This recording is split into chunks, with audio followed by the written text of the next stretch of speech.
Good day everyone! We're going to make oatmeal scotchies or oatmeal butterscotch chips cookies.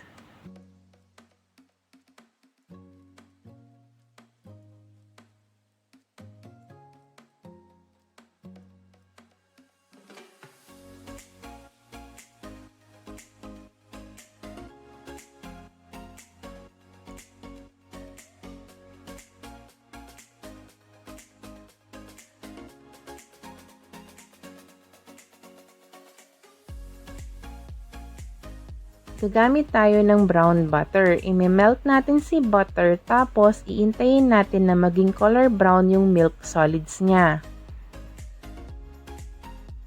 Gumamit ng light colored pan para mas madaling makita kung color brown na siya.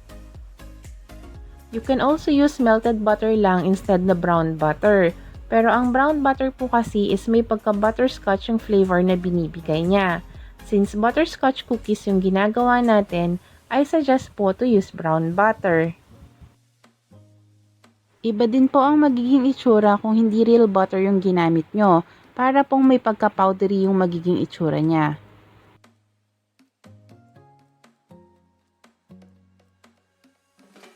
I-turn off na po yung fire kapag ganito na yung color niya.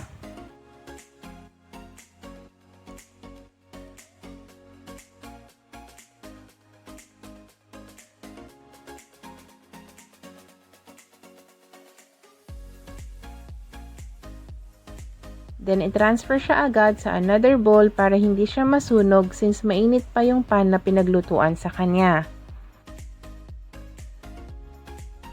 Papalamigin muna natin siya bago gamitin para hindi maging greasy yung cookies. Then, combine flour, oatmeal, salt, baking soda, and cornstarch.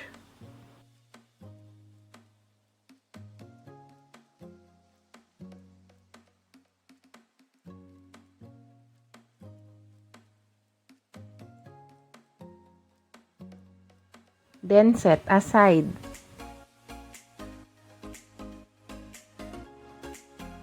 Then combine butter, sugar, and brown sugar. Mix until well combined.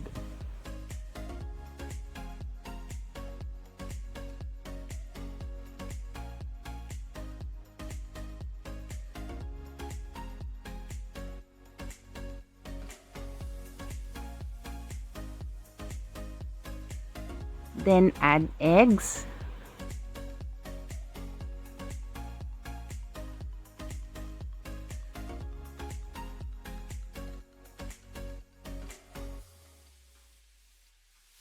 And vanilla.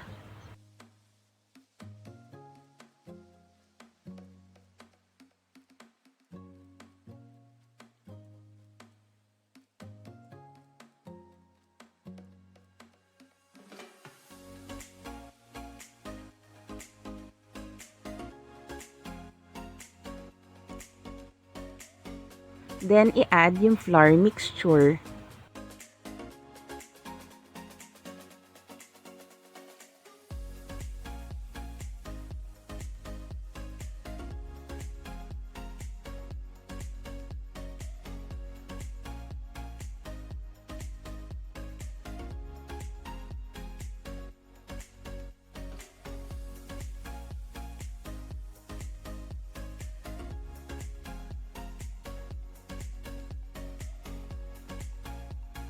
Then stir in butterscotch chips.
I-roll siya into a ball and then i-flat siya bago i-bake.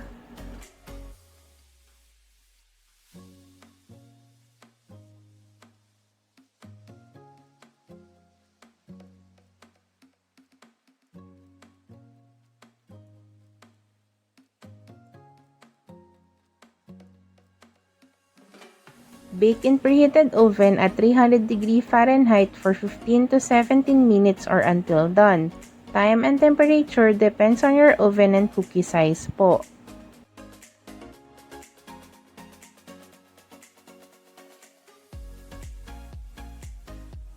To check for doneness, dapat yung side niya is firm tapos yung gitna is medyo malambot pa.